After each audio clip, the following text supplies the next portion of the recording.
tetapi ini adalah perkara real, praktikal, dan yang mereka telah mendapat hasil yang telah diusahakan sepanjang 12 bulan dia orang mereka ni berkecimpung sebagai ejen takaful. Jadi tanpa buang masa, saya nak pergi kepada round 1. Macam WWF dia ada round. Kalau tak ada round nanti susah kita. Baik, round pertama saya nak tanyakan kepada dua-dua belah panel. Okey, Ustaz Adi dan Syafiq dah ready cuba. InsyaAllah. Okey, maknanya saya tadi. InsyaAllah. Baik. Jadi, baik, round pertama ni saya nak tanya pada Hadi Mustafa. Pada kita dah sebut macam mana Ustaz kan. Mungkin Hadi Mustafa boleh pegang awal ni round pertama ni, kita kenalkan diri dulu dan share sikit dulu bagaimana terlibat ke lembah ataupun ke kancah sebagai ejen takaful. Dipersilakan. Okey, alhamdulillah rabbil alamin wassalatu wassalamu ala asyrafil anbiya wal mursalin wa ala alihi wa sahbihi ajma'in. Amma ba'd. Assalamualaikum warahmatullahi wabarakatuh. Okay, suara saya jelas kan? Jelas Ustaz, terbaik. Okey, baik. So, sebelum tu saya nak ucapkan terima kasih kepada tuan moderator kita, Tuan Zamri selaku agensi manager dan merupakan leader saya sendiri di Takaful Class di bawah agensi Warak Consultancy and Service. Dan saya ucapkan terima kasih juga kepada MC kita, Tuan MC kita Tuan Hafiz, panel kedua kita Tuan Syafiq Muhammad dan juga Tuan Haji Asri serta jemaah Izzat yang merupakan penganjur lah program kita pada hari ini. Juga rakan-rakan leader-leader, ejen-ejen serta bakal ejen kita yang dikasih insya-Allah. Okey, baik. So menjawab pada persoalan tadi, nama saya Abdul Hadi. Dulu kini dah selama Abdul Hadi bin Mustafa. Boleh panggil Hadi boleh panggil Abdul pun boleh. Tapi selalunya jarang-jarang orang panggil Abdul, orang panggil Hadi. Dan saya berasal daripada boleh panggil Abdul boleh panggil Abdul. Dan saya merupakan background studies, saya belajar di Mesir dulu. Daripada tahun 2015 sampai 2020. 2020 waktu pandemik waktu tu saya balik dalam bulan 6 dan saya dah berkahwin serta mempunyai 2 cahaya mata lah. Seorang lahir di Mesir, seorang lagi lahir dekat sinilah tahun lepas, bulan 7, selepas 4 bulan saya jadi ejen. Okay, itu sedikit sebanyaklah daripada latar belakang saya. Dan yang paling berbalik pada soalan tadi, macam mana saya boleh terlibat ataupun boleh menceburi lah dalam kancah takaful ni kan. Dia bermula sebenarnya daripada perasaan nak ambil takaful dulu. Masa dekat Mesir lagi. Masa kat Mesir saya ada 2 zaman. Yang pertama zaman saya bujang, dan yang kedua zaman saya dah berkahwin. So masa zaman bujang tu saya memang tak fikir masuk lah takaful bujang kan. Dan kita tak buat persediaan apa. Tapi masa zaman dah kahwin dan saya dah ada seorang anak dekat Mesir, saya dah ada rasa macam perasaan nak ambil takaful. Saya dah mula ada rasa macam penting ni. Walaupun masa tu saya study dan saya tak ada pekerjaan, tapi saya macam buat nanti-nantilah macam tu. So waktu 2020 masa tu border kita tutup, memang total lockdown. Memang masa kami sampai daratkan KLIA kosong, tak apa kecuali flight kami saja student Malaysia je dalam tu. So waktu tu 2020 bulan 6 balik saya menganggur 789 saya menganggur. And then bulan 9 2020 saya ada buka satu bisnes franchise. Saya ada join dengan kawan-kawan, share saham dan sebagainya. Sampailah bulan 1 tahun 2021. And then saya buat bisnes, saya nak keluar dari saham sebab ada cara yang setuju dengan mereka lah, dan kita pun memang bincang untuk keluar. So waktu tu bulan 1 saya dah tak ada kerja. Tapi dalam hati saya rasa nak ambil takaful. Kan masa saya kerja pun saya tak ambil takaful kan. Saya nanti-nantikan bila dah ada income. So waktu bulan 1 tu saya dah fikir lah, nak tak nak aku kerja ke tak kerja ke aku kena ambil takaful. Waktu tu nanti kena ambil takaful. Gunalah simpanan ke apa mesti ambil takaful. Sebab kita dah tahu dah, dalam piramid kewangan itu paling bawah sekali mesti takaful sebelum dia simpanan lah. So saya pun contact lah seorang ejen daripada company X. Saya contact dia, saya nak ambil takaful. And then dia datang rumah saya daripada Shah Alam pergi ke Semenyih waktu tu. Dia, saya jemput dia masuk rumah. And then dia present sikit-sikit. Kemudian dia terus kata kat saya, dia kata, okey Encik Hadi, saya rasa Encik Hadi punya pelan yang terbaik lah bagi Adi nak ambil takaful. Bagus Adi ambil takaful, dah apa berminat kontrak saya tu semua. Saya rasa plan yang terbaik untuk si Adi adalah 200.5 sebulan, dia kata kat saya. So waktu tu saya income, so saya rasa macam berat. Kemudian saya pun cuba pegang dengan dia. Saya kata boleh tak kalau dia bagi dekat saya apa yang perlu saja, yang tak perlu tu mungkin nanti bila saya dah ada bajet saya baru nak tambah. Tak apa jadi, tak apa. Saya rasa Encik Hadi punya plan yang terbaik adalah plan 200.5, dia kata kat saya. Saya dah mula macam skeptikal sikit waktu tu. Kemudian saya terus kata tak apalah, saya ambil je plan ni, daftar apa semua. Kemudian dia balik je, esoknya saya cancel. Dan saya punya mindset terus skeptikal dekat semua ejen takaful. Baik dia nak promote dekat saya plan ke, ataupun dia nak promote saya jadi kerjaya. Tak apa, nak lagi ejen lah, memang lagi jauh lah benda tu. So saya pun memang dah tak nak fikir lah. Kemudian dalam masa yang sama, hari demi hari, bulan demi bulan, saya rasa macam aku kena ambil. Sebab kita tak sanggup kan tengok isteri dan anak-anak. Dan waktu tu isteri saya mengandung anak kedua. Mengandung kedua. So Allah izin, bulan 2 saya nak masa tu banjir di Pahang. So saya pun jalan satu misi banjir ni. Dan Allah izin saya jumpa dengan leader saya, itu Tuan Moderator kita hari ni, Tuan Zamri, dekat misi banjir tu. Mereka bahagi-bahagikan tim. So dan saya diadakan satu tim dengan Tuan Zamri. Dan Tuan Zamri masa tu ditugaskan sebagai driver kita waktu tu. Daripada sini sampai ke Pahang balik lah. Memang dia matikan driver lah. Kat sana pun bagi bantuan semua, Tuan Zamri lah driver. So waktu tu on the way ke Pahang tu, pagi waktu tu pukul 5, pukul 4 pagi. Saya ni kalau saya nak kenal dengan orang, saya akan stop dulu dia punya FB. Saya punya jenis. So bila saya stop on the way nanti saya stop, saya tengok tak boleh. Dalam hati saya nak ambil takaful, tapi ada skeptikal. Macam mana tu kan? So saya kata nak tanya ke tak nak. So waktu perjalanan tu memang Tuan Zamri tak pernah pun saya ambil takaful ke ataupun jadi ejen takaful, tak ada sebut. Tapi saya sendiri ada tanya sikit-sikit lah. Saya tanya saya panggil tu saya nak tanya ada tak pelan takaful yang bagi 100 je ataupun bawah 100 ke? Dia kata ada RM41.65 pun ada, dia kata itu. So stop perbincangan kami, stop kat situ. Tapi dia memberi kesan dalam hati saya bahawasanya tak semua ejen takaful yang try hard. Maksudnya bukannya dipaksa. So saya dah ada the best moment kat situ. So saya kata dalam hati saya, balik daripada misi ni saya nak kena jumpa dan ngopi, saya nak ambil takaful dengan dia waktu tu. So saya balik lepas dah 2 hari kita bermalam kat sana. Balik je saya jumpa dekat depan Barakah waktu tu, agensi kita. Saya pun jumpa dengan Tuan Zamri, and then saya ambil terus plan suami isteri. Dan kemudian tu saya terus tanya, ada kerja kosong tak? Saya tanya. Sebab waktu tu saya tak ada income, saya dah keluar daripada franchise saya. Kemudian anak saya akan lahir pada bulan 7, bulan 4, 5, 6 dan 7. So saya mesti kena ada preparation. So saya dah tak fikir panjang, membekalkan azab, saya tak ada semangat dengan the best moment yang saya ada dengan Tuan Zamri. Saya pun tanya kat dia. And then Tuan Zamri masa tu, Tuan Zamri macam tak nak ajak tau. Dia kata kat saya masa tu, kita tak ada apa tu kerja kosong, tapi kita ada ejen. Cumanya saya kena screening dulu. Dia kata macam kat saya. Saya ingat ayat dia. Saya kena screening dulu. And then dia kata kat saya, boleh nak apa semua. Dia pun terangkan tentang BOP apa semua. And then saya bagi awak masa 3 bulan. 3 bulan try. Kalau 3 bulan ni pergi jauh, maknanya awak memang duduk dekat tempat platform yang betul. Sebab Hadi, bisnes ni semua orang boleh, tak semua orang boleh buat bisnes takaful ni, tapi semua orang boleh try. Saya ingat lagi ayat tu. Kemudian untuk next week jadi ikut saya boleh ceritakan. So itu dia punya perjalanan lah. Daripada saya nak ambil takaful kat Mesir ni, kemudian saya rasa skeptikal dengan je takaful. Saya jumpakan saya dengan the right person. Kemudian alang-alang dah masuk bola sepak jadi striker. Ayat kerja saya, jangan jadi pemain simpanan, kita tak tahu bila kena tendang. So saya pun jadi striker dalam bisnes takaful. InsyaAllah itu daripada saya. Terima kasih Hadi di atas introduction tu tadi. So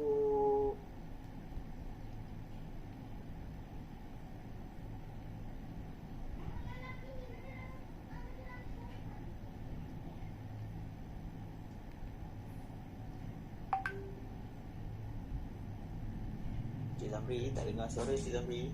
Dah mute, okay? saya tak unmute pun. Okay. Okay.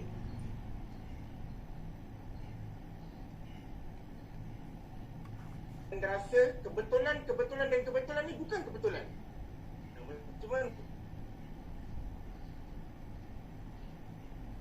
kebetulan yang tuan-tuan pagi-pagi ni daripada satu Malaysia datang ke TEP pada pagi ni, kebetulan ini yang Allah dah aturkan. Dan mana-mana pertemuan yang Allah izinkan untuk kita jumpa, kita berbincang, kita berjumpa.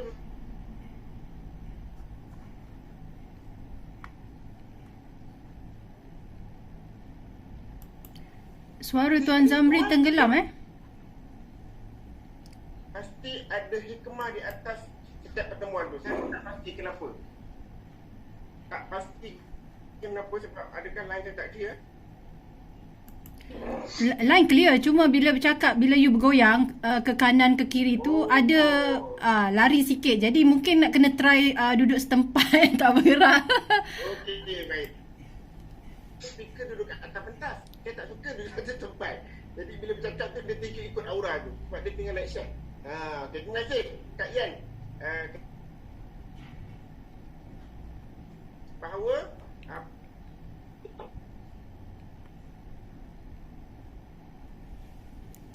Jadi lagi. masih ada lagi. Takkan nak duduk diam je ni. Okey, boleh? Boleh. Okey. Ketika Hadi berjumpa dengan saya, ejen, saya tengok dia atas bawah. Saya nak screening. Sebab macam saya kata, dalam bisnes takaful, okey, semua orang boleh try.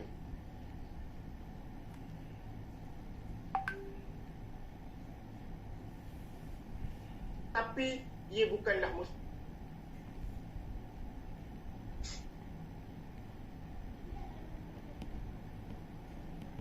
Soalan kedua kita lah. Soalan yang sama tadi. Mana Tuan Syafiq boleh terlibat ke dalam kancah ketakafulan ni? Silakan. Okey.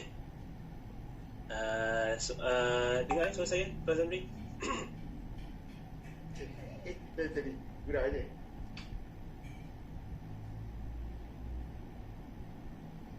Okey. Bukan. Bismillahirrahmanirrahim. Alhamdulillahirabbil alamin wassalatu wassalamu ala anbiya'i wal mursalin wa ala alihi washabbihi ajma'in. Pertamanya saya ingin ucapkan terima kasih kepada tuan moderator, tuan pengerusi, Cik Asri, Gam-Gam, ejen sekalian. Menjawab kepada persoalan Encik Zamri tadi, nama saya Muhammad Syafiq bin Muhammad. Mendapat pendidikan terakhir di Universiti Kebangsaan Malaysia dalam bidang kerja sosial, minor dalam bidang psikologi lah kat situ. Jadinya sejak daripada zaman UKM tu dulu sebenarnya memang dah suka dan berkecimpung dalam bidang perniagaan kecil-kecilan lah dulu. Kalau kita tahu dulu waktu zaman belajar dulu, kita ni mengharapkan kepada duit PTPTN, tak dapat marah ataupun JPA. Jadi kita kena kirit kita punya income sendiri waktu tu. Belanja dekat UKM Bangi agak costing juga masa tu, dengan kita punya sewa bilik kita kena bayar, makan, minum, minyak, segala-galanya tu kita kena bayar. Jadi kita kena fikir macam mana kita nak ada income selain daripada PTPTN. So dari situlah saya dah suka untuk berniaga. Dan bila graduate dia saya pastikan yang saya tak bekerja dengan orang. Walaupun selepas saya graduate tu ada dapat offer daripada Pulapol sebagai inspektor, warden penjara dekat Kajang, dan satu lagi tu dekat, saya tak ingat dekat mana. So tiga-tiga tu saya tolak sebab waktu tu saya fikirkan yang saya nak berniaga sendiri. Kita nakkan ada satu income yang setiap bulan tu dia tak fix tau. Maksudnya contoh kalau kita bekerja setiap bulan tu, kalau untuk fresh graduate macam saya, untuk degree RM2,500 ataupun ke RM3,000 lebih kurang. So every month kita akan dapat benda yang sama. Tapi bila kita berniaga ni, kita ada satu potensi yang income tu boleh pergi lebih daripada apa yang kita boleh dapat sebenarnya dengan kemampuan dan juga skill yang kita ada. Jadinya selepas habis je belajar tu, saya cuba macam-macam perniagaan. Saya pernah jual susu kambing, saya pernah jual baju jersey RM10 selai, saya pernah jual jus, lepas tu pernah tolong mak jual kuih kat tepi jalan tu.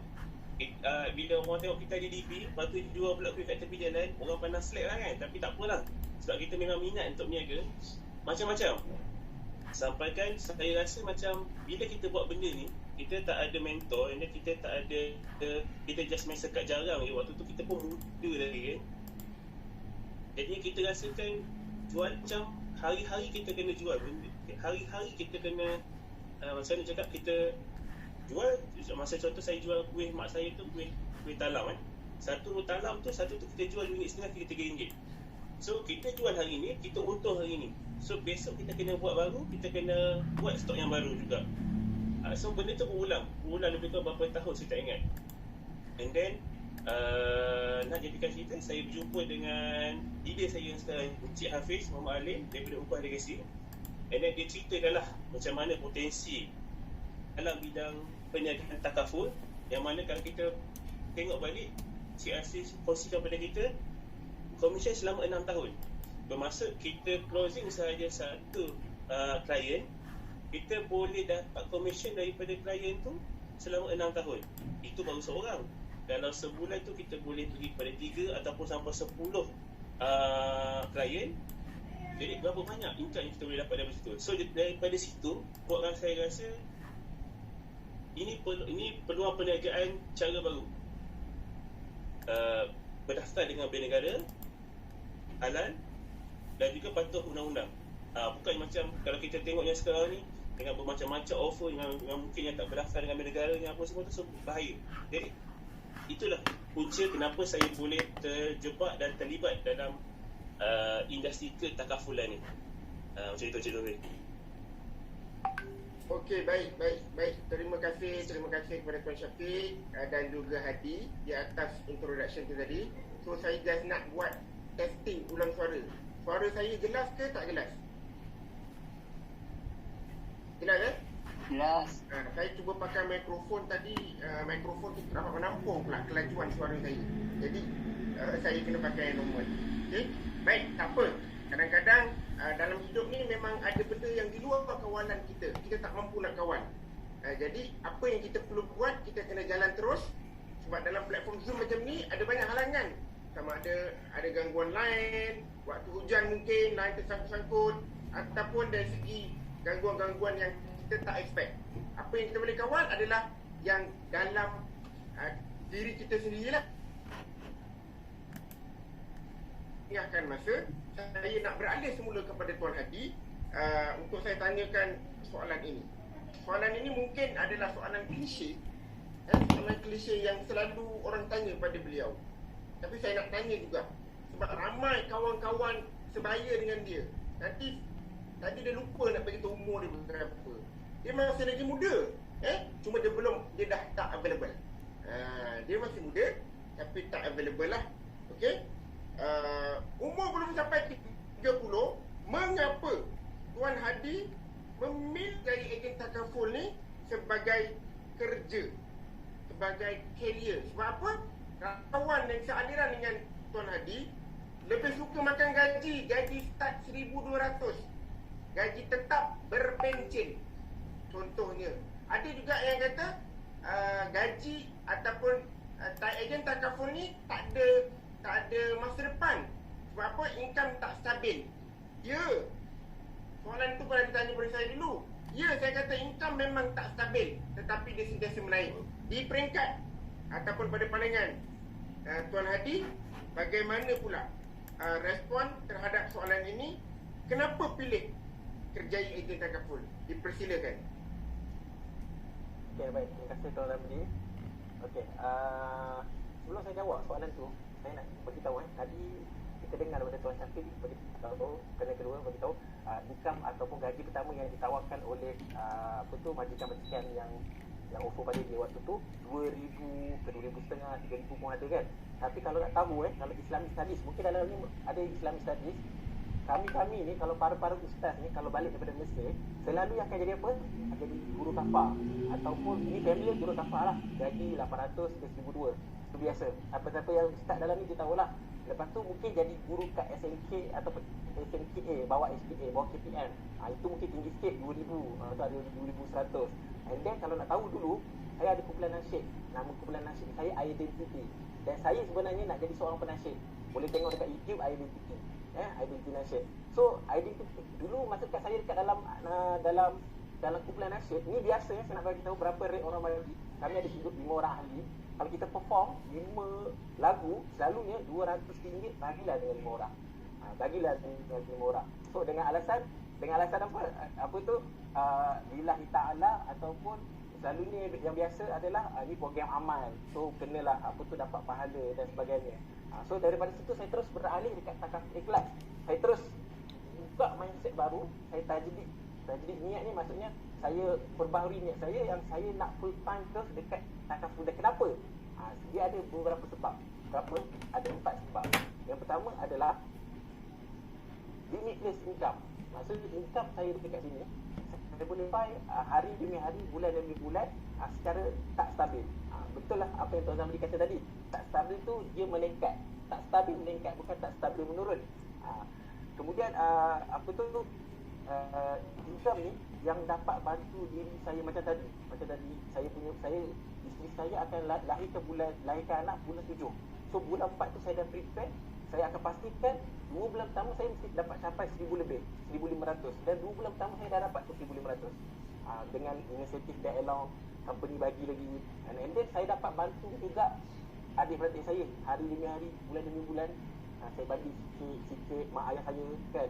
Kemudian saya dapat juga bantu masyarakat, dapat sedekah lebih pengaji. Sebab limitless income ni lah yang menyebabkan saya rasa macam apa tu, aku boleh pergi jauh. Aku boleh pergi jauh dengan harta. Sebab kita tak nak guna ayat klise. Selalu kan orang kata apa tu nak bantu ekonomi Islam apa semua. Tapi sebenarnya ekonomi sendiri pun kita tak tersusun ni. Kita sentiasa dalam berada comfort zone. Tapi dekat takaful ikhlas kita boleh manage berapa income yang kita nak supaya kita mencapai target kita yang lebih besar lah. Itu yang pertama. Yang kedua, time freedom. Untuk pengetahuan semua, sebenarnya saya sekarang ada kat Penang. Leader saya pun terkejut kenapa saya balik raya awal kan. Tapi dalam masa yang sama saya bercuti, saya ada masa sendiri dan saya boleh juga submit case. Hari ni semalam saya submit 2 case, hari ni saya akan submit lagi 3 case yang akan mencukupkan 15 ke 20 case lah bulan ni. Ikutkan case ni kejap lagi lah saya akan jawab macam mana saya boleh susun saya punya case-case setiap bulan. Tapi nak bagi tahu dekat sini, saya ada masa sendiri. Saya tak terikat dengan orang, saya tak terikat dengan apa tu waktu office. Macam bulan 7 hari tu isteri saya lahirkan anak, 16 hari bulan 7 anak kedua saya dah settlekan 15 hari awal. Saya akan pulur kau saya akan settlekan 10 ke 15 ribu SG awal-awal lagi. Tapi bila once isteri saya bersalin, masa tu PKP dan mak mentua tak boleh datang, saya lah jaga, saya lah mandikan anak, saya kena masak. Kalau siapa friend dengan saya kat WhatsApp, dia nampak setiap tengah hari saya akan upload dan masakkan untuk isteri. Tapi production jalan. Nampak tak kat situ? Saya submit masa dah tidur, anak dah tidur kan. Kadang-kadang anak nangis saya pegang. Saya ni training pun saya pegang anak. Tuan Zamri tahulah saya pegang anak waktu training. Tapi dekat sini nak bagi tahu, saya ada kebebasan masa saya. Saya nak pergi ke mana-mana pun boleh. So itu yang kedua lah. Yang ketiga, ini yang paling best, environment. Minta maaf kalau mungkin ada orang yang tak suka dengar, tapi saya kena cakap, saya Islamic Studies.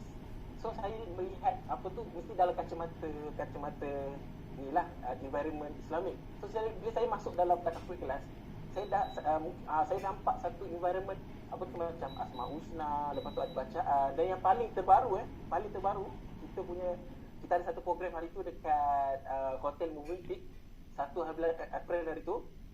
Ada bacaan apa tu ayat surah Kahfi pula kan. So waktu tu saya rasa macam bestnya aku duduk dalam ni. So itu environment lah yang saya rasa kena dengan jiwa saya. Itu yang ketiga. Yang keempat, ini yang paling penting sekali adalah support team. Team daripada leader, team daripada team saya 313. Kemudian daripada company sendiri, kita tak ada environment toxic kan, orang tu nak tahan pangkat lah kan, dia nak tahan pangkat, nak turun pangkat, apa semua tak ada dalam tim kita. Apa yang ada kesalahan ke, semuanya akan ada teguran, dan teguran punya dalam bentuk membina lah kan.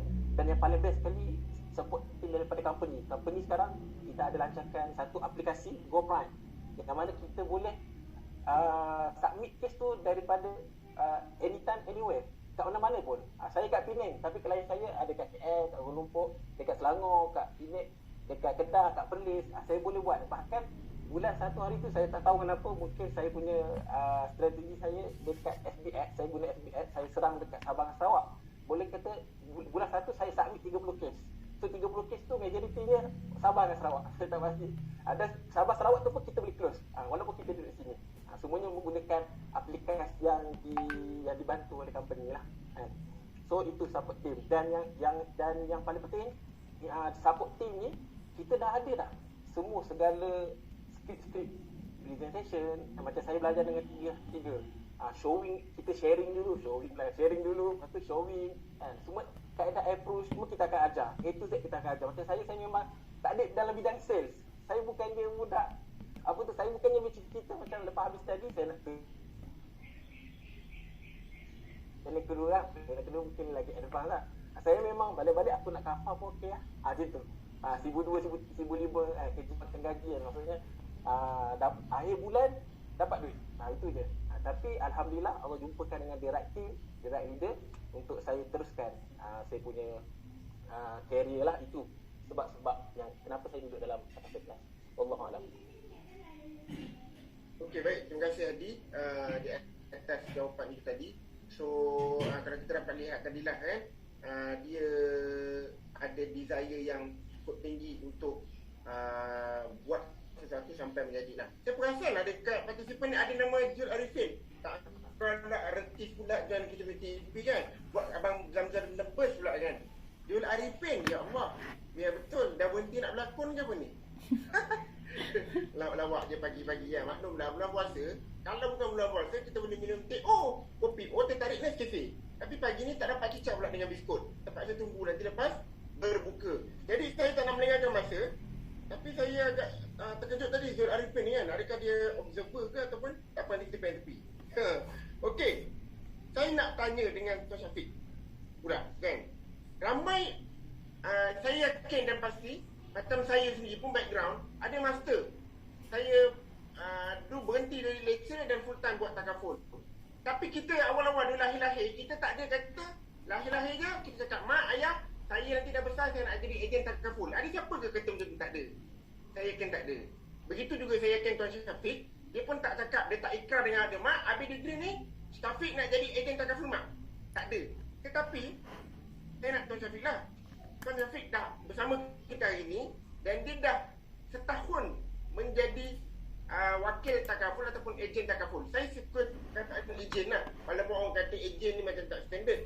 You sebutlah well planner ke financial consultant ke, tetapi sebenarnya ejen takaful adalah lebih dekat kepada masyarakat. Sebenarnya Tuan Syafiq, susah ke jadi ejen takaful? Dipersilakan. Susah nak jawab ni. Okey. Macam mana? Sebenarnya saya percaya walau apa pun perkara baru yang kita buat, yang sebelum ni kita tak pernah buat pun, dia akan menjadi susah. Itu saya percaya. Tapi adakah kita nak biarkan kesusahan ni menjadikan kita terus terkebelakang daripada orang lain? Macam itu. Jadi sama juga kita masuk dalam bidang industri takaful ni, kita umpama bayi. Kita tak ada pengalaman, kita tak ada ilmu, kita tak ada mentor yang untuk dia ajar. Jadinya pasti kita akan jadi, kita rasa terkapar-kapar, kita rasa boleh ke nak buat, senang ke nak cari klien, senang ke nak cari prospek apa semua ni kan. Itu semua persoalan biasa yang akan ditanya oleh ejen baru macam kita ni kan. Tapi kita jadikan susahnya bidang takaful ni sebagai cabaran untuk kita terus ke depan. Sebab apa? Kalau kita tengok slide awal daripada Cik Asri tu, bisnesnya adalah bisnes copy paste. Bila kita tengok kita tengok apa yang leader kita buat, kita follow bulat-bulat saja untuk tahun yang pertama. Tak perlulah kita katakan kita nak buat cara A lah, cara B lah, cara C, tak perlu. Apa yang kita perlu buat ialah hanyalah copy paste sahaja apa yang leader kita buat. Cabarannya untuk setahun yang pertama tu pastilah ada. Sebab apa? Bila kita cebur dalam bidang takaful ni secara full time maksudnya tak ada kerja lain lah, inilah kerja hakiki kita. Makan, minum, anak, isteri, duit rumah semua daripada duit takaful lah, tak ada duit lain lagi dah. Jadinya kita akan hadapi cabaran daripada saudara mara, daripada kawan-kawan, daripada jiran-jiran sekeliling. Sebab apa? Mereka ni dah tahu background kita ni, background apa. Lepas tu pula diorang family members pula mungkin risau, boleh ke survive dalam bidang industri ni dengan cerita ni, dengan waktu zaman pandemik lagi apa semua tu kan. Jadinya kita sebagai agent, kita perlu kuat. Maksudnya kita perlu abaikan suara-suara yang bagi tahu pada kita susah apa semua ni kan. So kita kena sendiri, kita kena go, kita kena lawan rasa takut, rasa susah tu. Kalau tidak, kita akan terus ke belakang. Sebab apa? Orang lain dah semakin ke depan dah. Orang lain dah kata waktu tu kata dah tak kisahlah waktu tu waktu pandemik. Tapi kalau kita rasa kita takut ataupun kita rasa susah sangat nak buat bisnes takaful ni, kita tak akan ke mana. So apa yang saya buat adalah saya hanya ikut saja apa yang leader saya dah aturkan pada saya, training yang dia dah bagi, produk yang dia dah ajar, saya hanya follow saja. So dekat situ dah datangnya hasil daripada hari ke hari. Yang mana daripada bulan pertama tu kita boleh close daripada 10 kes meningkat kepada 20 kes, 30. Macam itu. So hanya dengan copy paste saja dengan apa yang leader saya ajar. Macam itu Cik Zamri. Okey, baik Tuan Syafiq. Saya faham. Saya memahami luahan perasaan daripada tadi, sebab bila kita nak start buat sesuatu perkara yang bukan menjadi impian semua orang. Tak ada semua orang nak mengimpikan nak jadi ejen takaful, pasti akan ada tentangan, cabaran. Tetapi macam saya kata tadi, kalau kita buat satu perkara yang ramai orang tak suka buat, okey, yang ramai orang tak suka buat, susah, saya tak ada background sales, saya tak buat di dalam takaful, saya takut berjaya, percayalah. Ataupun dalam bahasa yang lebih mudahnya, kita buat satu perkara yang rejection paling tinggi, profit adalah paling tinggi. Saya merasakan gelojak perasaan tu, apa yang dinyatakan oleh Tuan Syafiq tadi. Saya nak tanya sikit berbalik pada Tuan Hadi tadi. Macam dia kata tadi, dia tak ada background sale. Belajar bina agama, ayalah solat. Bukanlah belajar agama ayalah solat je kan.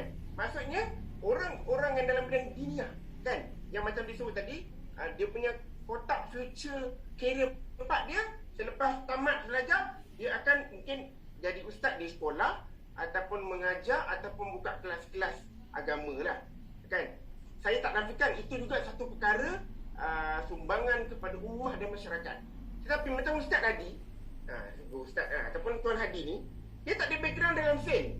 Susah ke jadi ejen takaful ni sebenarnya? Silakan. Baik.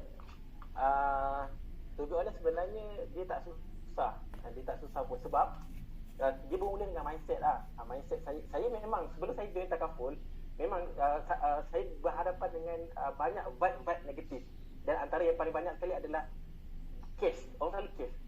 Bila saya jumpa, saya cakap minta pandangan orang akan cakap, boleh ke cari ni? Tahun ni mungkin bulan pertama ni kau dapat close 10 orang keluarga kau, bulan depan macam mana? Dah tak ada makan. Ini tu selalu. Isteri saya pun salah seorang, tapi isteri saya dia tanya soalan macam tu, tapi dalam masa yang sama dia support saya. Tak isteri kita kan? Tapi dalam masa yang sama, boleh pergi tak? Suami aku boleh pergi ke tak kan? Tapi macam saya ni jenis adalah, kalau saya tak tahu, saya tanya pada orang yang betul. So saya tanya dekat Tuan Zamri waktu tu, berapa macam mana nak handle benda-benda macam ni. Lepas tu dia katakan saya, Tuan Zamri katakan saya, Hadi, pekakkan telinga, teruskan berjalan, abaikan semua perkara-perkara negatif. Saya nak awak buat sebulan ni, macam mula-mula dulu sebulan seorang, boleh tak close seminggu seorang, maksudnya sebulan 4 orang lah, sebulan 4 orang. Tetapi Alhamdulillah bulan 4 tahun lepas saya bukan close 4 orang tapi saya close 16 orang. Sebab saya bila test, saya test, sedap pula close ni. Close pertama sedap, ketiga lagi sedap, ketiga keempat tu dia akan jadi rasa best. Dan yang paling penting sekali adalah tips yang paling saya ingat sampai sekarang, dulu, kini dan selamanya daripada Tuan Zamri adalah kita punya speed dalam melakukan action tu. So saya memang tak ada sales, saya tak ada bidang sales, saya tak ada ilmu pun dia tu, tapi apa yang diajar satu, saya akan apply satu, baru saya akan dapat dua. Tak tahu tiga, saya akan tanya Tuan Zamri bagi tiga, saya akan dapat 4. Macam tu, doing step by step. Itu saya punya sedikit pengalaman lah. Kenapa saya bukan dalam, saya tak pernah ada bidang sales, saya tak ada belajar tentang bisnes. Kat Mesir pun dulu saya buat bisnes nasyid je lah kan. Macam tu je lah. Wallahualam. Okey, baik, terima kasih. Ada yang tanya saya, bang, tengah azan maghrib ke? Jangan berbuka jangan berbuka. Maklumlah bercakap waktu korang pagi-pagi ni haus bang, haus. Jadi terazan sendiri pula, tapi jangan buka. Batal pula puasa. Baik. Saya perasan tadi ada pin komen. Ya Wan, lepas saya nak baca. Saya suka nak join. Nanti kita pergi tepi. Terima kasih. Okey. Baik. Dalam bila you nak start jadi wakil takaful atau ejen takaful ni, dan saya percaya dan yakin apabila tuan-tuan, kawan-kawan, rakan-rakan datang pada sesi pagi ni, you all berminat nak dengar. Dan sebenarnya sebelah kaki tu dah masuk dah. Dah masuk dah dalam lapangan takaful ni. Habis sesi ini, kita akan bantu you all untuk masukkan sebelah kaki lagi, dan kita akan start in May. Sebelum hari raya kita akan start you all punya code agent untuk you mulakan perjuangan sebagai wakil takaful. Okey? Macam yang Tuan Adi kata tadi, bila kita start, bukan saja kita pun macam ragu-ragu dan kemampuan kita, sebab kita tak ada pengalaman. Isteri kita orang sekeliling pun risau. Mereka risau sebab dia tahu kita banyak komitmen. Kita banyak komitmen. Saya punya komisen bulan pertama tahun bulan 7 2012 hanyalah RM35. Dan ketika itu saya ingat lagi kata-kata daripada wife saya yang saya sangat cintai lah. Dia kata, bang, carilah kerja lain bang. RM30 ni boleh ke kita nak survive? Okey, tapi saya ni anak jantan pantang dicabar. Okey, saya cakap dengan dia, bagi saya 6 bulan. Bagi saya 6 bulan, saya akan buktikan bahawa saya adalah ketua keluarga yang bertanggungjawab. InsyaAllah. Jadi saya nak terus kepada soalan seterusnya. Okey? Soalan seterusnya. Jangan kita risau, kita tak ada apa-apa background, kita tak tahu, kita tak kerti cakap. Okey? Kita tak boleh nak close case kalau kita tak kerti cakap. Jangan takut. Dalam bisnes takaful ini, kita akan ajar tuan-tuan hanya bercakap yang perlu saja. Kalau pandai cakap, itu bonus. Macam Tuan Adi. Okey? Tapi you hanya perlu cakap apa yang you perlu cakap. Kita akan structurekan. Kita akan bantu you all, ajak, tunjuk dan bimbing. Baik, seterusnya saya nak tanya kepada Tuan Syafiq daripada tadi senyum. Dia kata dia tak puas cakap tadi. Jadi saya tanya Tuan Syafiq, setakat setahun ni lah Tuan Syafiq, berapa agak-agaknya? Sebenarnya ni soalan trik ni. Nak tahu dia jawab macam mana. Untuk mengetahui you all, kita tak ada rancang-rancang. Kita tak ada rancang-rancang. Bulan puasa ni, kita cakap to the point ni je. Kita nak dengar perkara yang jujur daripada mulut mereka ni, real dan praktikal pagi ini. Tak ada street. Tak ada street depan saya ni. Memang spontan saja. Aku tak masuk dalam street. Memang spontan. Baik, Tuan Syafiq, setakat setahun ini, berapa jumlah klien yang telah dapat dibantu dengan platform takaful? Berapa jumlah kes dan berapa jumlah klien? Saya serahkan kepada Tuan Syafiq. Okey. Saya ambil setahun daripada tahun kontrak kewangan takaful lah, bermaksud daripada bulan 4 sampai ke bulan 4 2021 sampai bulan 3 2022. Sebanyak 194 polisi telah berjaya dikeluarkan kepada klien-klien saya. Okey, di antara 194 polisi itu bercampurlah dengan produk hibah, produk medical card dan juga produk education. Okey, so bila sebut perkataan dibantu tu, sebenarnya dia bukan hanya sekadar berapa banyak polisi yang ejen tu dah bagi keluar, tetapi pada saya yang paling manisnya bila saya berjaya bantu klien saya ni untuk claim medical card tu lah. Claimnya dia demam panas je, anaknya demam panas. Selepas habis tempoh menunggu tu 120 hari, dia contact dengan saya, dia nak gunakan medical card Takaful Ikhlas. The moment bila kita bantu dia daripada A terus pada Z, sehingga kan dia dapat sekali dengan allowance hospital tu, dia punya appreciation kepada kita tu umpama macam macam mana nak cakap, priceless tau. Dengan dia punya hantaran WhatsApp, dia kata terima kasih banyak-banyak sebab berkenaan dengan Takaful Ikhlas, bantu dia. Orang kata bila sempat dia call tu, kita beritahu dah info, okay, dia punya GL dah sampai tahap macam ini, dia punya status macam ini. So dia punya penghargaan kepada kita tu seronok. Itu antara kepuasan yang paling memuaskan sepanjang setahun saya dalam industri takaful ni lah. Macam itu. So yang lain-lain tu mungkin sebab saya masih setahun, so claim tu masih tak banyak lagi lah. Tapi itulah salah satu claim yang buatkan saya sampai sekarang ni menjadi kekuatan saya untuk terus lagi berjuang dan share kepada orang ramai manfaat takaful. Sebenarnya kalau kita baca dekat Facebook semua, sorry, sebab dah cakap tadi berapa klien, saya nak minta ulang balik. Berapa jumlah klien, berapa jumlah kes dan berapa ACE yang buat tahun lepas? Boleh tak share dengan kita? Nanti saya share dengan audien ACE tu apa. Okey. 194 polisi bila dikeluarkan. Total production saya 148,000 macam tu lah, lebih kurang macam tu. 148, 149 ACE. Okay, ada sebabnya tuan-tuan, kawan-kawan, kenapa dalam takaful komisen kita dibayar 2 kali tau. 2 kali, 8 hari bulan dan juga 22 hari bulan. 22 hari bulan lepas kita dah dapat komisen dah. Okay. So nanti lepas raya orang pokai, kita dapat lagi 8 hari bulan jadi. Inilah kerja takaful. Dan kenapa saya minta dia sebut tadi? Korang kira lah lagi. Dia punya ACC tadi dia kata 148,000. Kalikan 40%, tu komisen dia. Tu komisen dia. Okey? Bukan apa. Okey, kita nak share, nak bagi semangat sebab ada orang yang kata, bang, kita start dengan kosong ni bang. Income tak ada ni bang. Macam mana ni? Kita nak survive, jangan takut. You follow the direction from your introducer. Kita akan tunjukkan tu fast lane untuk you dapat income at least pada 3 bulan pertama. Komitmen asal ataupun komitmen keluarga yang asal tu dapat dipenuhi, insya-Allah. Baik. Macam Jual Arifin. Baik, harap-harap menjawab soalan Jual Arifin. Sebab tadi saya terperasan KWSP pula. Nanti dulu Jual Arifin satu follow queue. Baik, terima kasih. Jadi untuk Ustaz Hadi pula, sikit mungkin boleh share juga macam Syafiq tadi. Berapa jumlah kes setahun ini, setahun ni bulan 4 tahun lepas sampai bulan 4 tahun ni, sebab kita tahun kewangan bermula April sehingga Mac.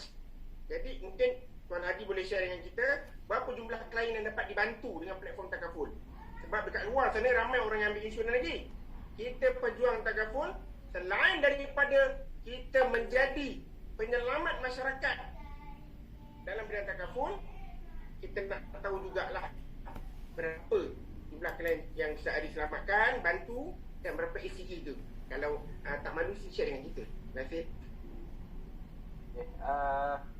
Saya tak banyak macam Syafiq. Saya cuma kalau closing bulan 3 hari tu, semuanya total dalam 160 orang sahaja. 160 orang, kemudian bayar ACE kan 141,000. 141,000 lah. So saya target untuk tahun ni saya nak buat 300 klien dengan 300,000 ACE. Maknanya 160 polisi tu lebih kurang 150 individu yang ditakafulkan. Macam Tuan Syafiq tadi, 190 individu yang ditakafulkan. Kalau tanya saya secara personal, bagi wakil baru ataupun ejen baru, you dapat 100 klien dalam tempoh setahun adalah ejen yang berkualiti, dan you sebenarnya memang ada income yang cukup baik bersama Takaful Ikhlas. Kalau 141,000 hadirin dan hadirat, you all kira lah komisen dia 40%. Ini komisen, tak termasuk insentif yang company bagi, tak termasuk lagi insentif bulanan yang company bagi, trip tambahan yang company bagi, dan juga cash insentif yang leader bagi setiap bulan. Baik-baik semua leader Takaful Ikhlas ni. Mereka tidak pentingkan diri. Okey? Mereka tidak pentingkan diri. Round last. Kalau kita dalam pertandingan tu, WWF dia ada round last sebelum KO. Tapi kita pun akan nak KO. Round last ni sebelum kita nak tutup forum kita pada pagi ini. Sebab MC dah bagi hint dekat saya. Jangan lambat sangat, nanti kan azan kedua pula di kedengaran dia kata. Okey? Baik. Untuk round keempat ni saya nak minta Tuan Syafiq share dengan kita apakah planning. Takkanlah orang kata jadi ejen ni bang, jadi ejen sampai tua. Kan? Apa planning ataupun dalam bahasa mudahnya yang Tuan Syafiq nampak dari segi career path pembangunan kerjaya sebagai ejen Takaful ni, dan apa pesanan kepada kawan-kawan kita, ada lebih kurang 85 orang ni yang bersama kita dalam sesi ini, seruan atau pesanan kepada mereka untuk menyertai wakil Takaful bersama Takaful Ikhlas. Dan yang paling penting, di bawah payung Jamaah Associate. Jamaah Associate ada gabungan 7 agensi yang menggembleng tenaga untuk bantu semua wakil. Dipersilakan Tuan Syafiq. Okey. Terima kasih Tuan Zamri. Okey, perancangan 5 tahun yang akan datang, saya bersadar untuk pergi terus kepada agency manager lah, yang mana setahun yang pertama ni kita dah capai target untuk apply kepada AUM, Assistant Unit Manager. So dalam masa setahun dua ni kita akan cuba apply untuk kepada agency manager lah, yang mana kalau agency manager ni diceritakan kepada saya, kita dah jadi business owner, yang mana kita dah ada satu perniagaan yang kita boleh buka perniagaan kita sendirilah kat situ. So itu ada perancangan 5 tahun saya yang akan datang. And then saranan saya kepada kawan-kawan yang di luar sana, cuba masuk dalam bidang industri Takaful ni, buat sehabis mungkin, buat sehabis baik, InsyaAllah hasilnya akan datang, InsyaAllah. Itu je lagi.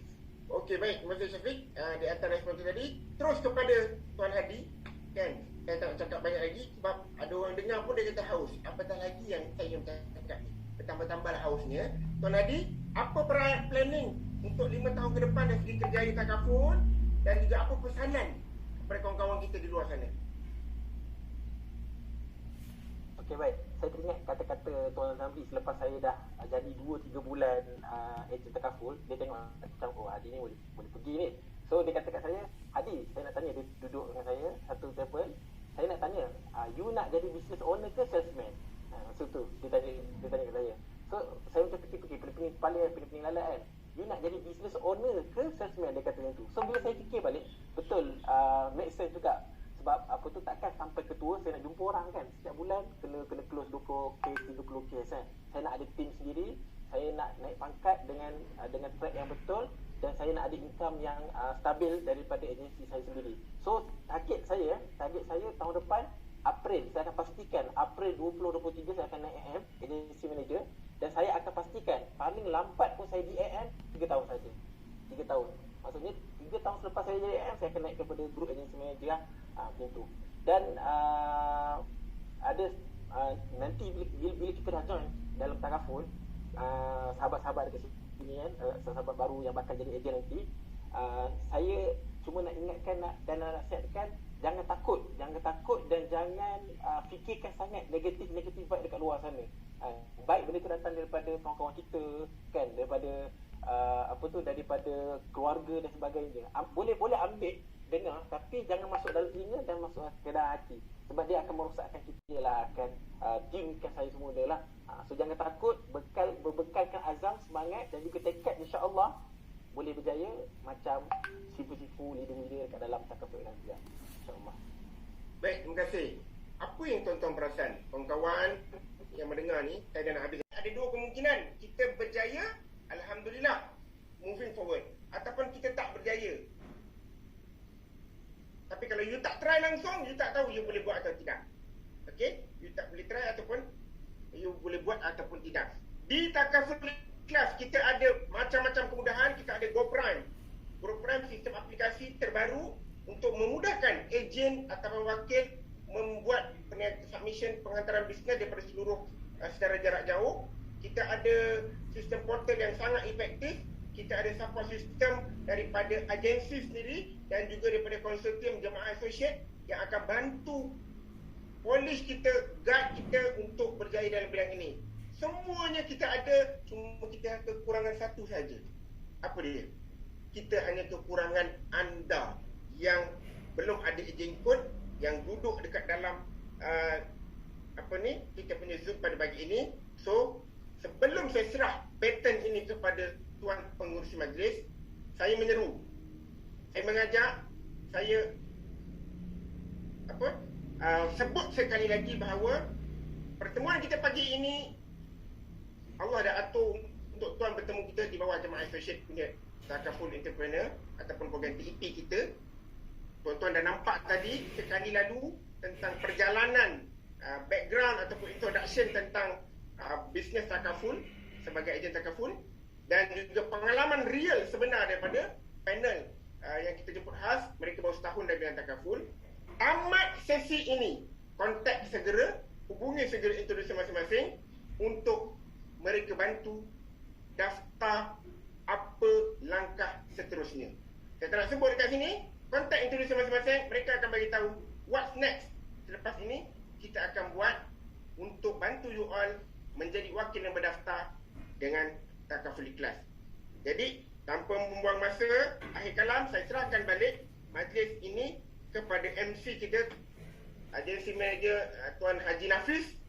Dan mana-mana yang salah silap, terazan awal, saya minta maaf. Okey, semua di luar kawalan saya. Maklumlah, spontan. Okey, yang baik itu semua daripada Allah. Yang kurang dan lemah semasa panjang saya mengacarakan menjadi moderator forum pada pagi ini, saya mohon kemaafan. Baik, Assalamualaikum warahmatullahi wabarakatuh. What's stopping you? Are you too tired? Didn't get enough sleep? Don't have enough energy? Don't have enough time? Is that what's stopping you right now? Don't have enough money? Is that the thing? Or is the thing that's stopping you, you? Excuses sound best to the person that's making them up. Stop feeling sorry for yourself. Get off the pity potty. Telling everybody your sad and sob stories, trying to get people to show up to your pity potties and your pity parades. If you ever see me in a Rolls Royce, a 6 or 7-star hotel, living my life to the fullest, don't get jealous of me, because I worked my ass off to get it. Nobody handed me nothing. Wake your ass up. Awaken the beast inside. It's game on. It's go season. It's time for you to take advantage of the access and the resources that you have in your country and your community. You got a problem with your life. You got a problem with your environment. Do something about it. If you want it, go get it. Recognize the excuses are not valid. They're conjured up, they're fabricated, they're lies. And how do you stop the lies? You stop the lies with the truth. That the truth is, you have time. You have the skill, you have the knowledge and the support and the willpower and the discipline to get it done. The fruit of everything good in life begins with a challenge. Everything is uphill this worthwhile. And it's not going to come to you, and it's not going to fall in your lap, and it's not going to be something that, oh my God, it just was so simple. It's always going to be difficult. If you want it, you gotta go get it. This is your chance. This is your shot. This is your moment. This is your time. This is your place. This is your opportunity. This is my time. This is my moment. Tomorrow, tomorrow, tomorrow. Ain't no such thing as tomorrow. We only got today. It's your dream. If you want to have it, get your butt up and make it happen. If you want to have it, rise and grind. You still got work to do. Stay on that basketball court. Stay on that football field. It's grind season, homie. Okey, program kita ini kita akan lebih highlight kepada apa yang Encik Abdul Hadi akan share, yang mana segala input yang dia akan share sedikit sebanyak ataupun bukan sedikit sebanyak, memang almost 150% akan boost semangat Ramadan. Selain daripada kita mengejar Lailatul Qadar, kita pun mengejar Azerbaijan. Okey, kita dah tracking dah mengejar Azerbaijan dan Umrah Norway sekalipun, insyaAllah dengan keberkatan bulan Ramadan. Okey, tanpa melengah masa, kita mulakan dengan ni lah, dengan suai kenal dulu lah. Haji mula dengan traffic class, pada bila, tarikh bila, dan mungkin bolehlah suai kenal sikit, asalnya negeri mana. Okey ni, silakan. Baik, boleh.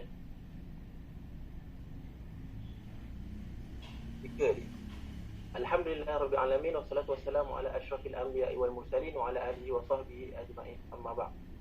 Assalamualaikum warahmatullahi wabarakatuh. Okay, pertamanya saya nak ucapkan terima kasih kepada Tuan Azhar yang baru je saya kenal semalam melalui platform mesej. Dan macam-macam zaman-zaman dulu kan. Dan saya ucapkan juga terima kasih kepada manajemen KL branch, manajemen Region 3, KL, Kelang dan juga Sabah dan Sarawak, dan semua leader-leader, ejen-ejen yang hadir pada malam ini, hadir pada petang ini. InsyaAllah. Pertamanya saya sebenarnya agak rasa macam geram.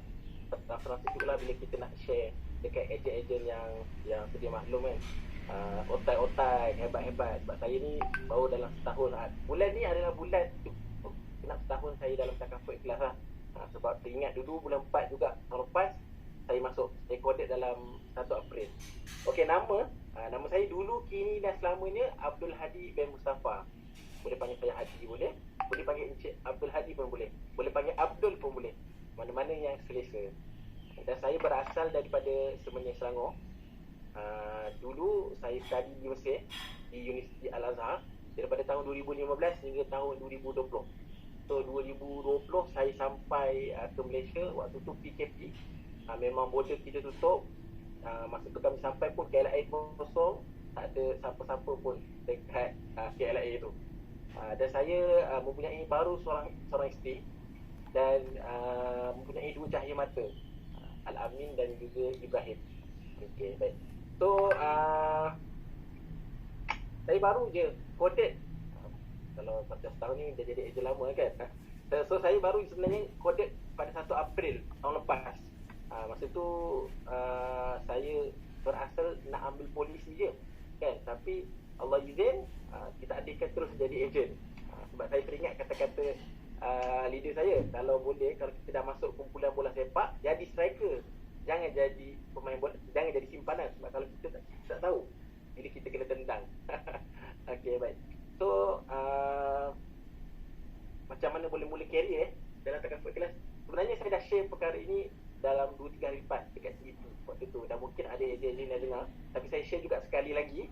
Dia berasal sebenarnya dekat Mesir lagi saya terasa nak ambil takaful. Dan dekat Mesir ni saya ada 2 zaman.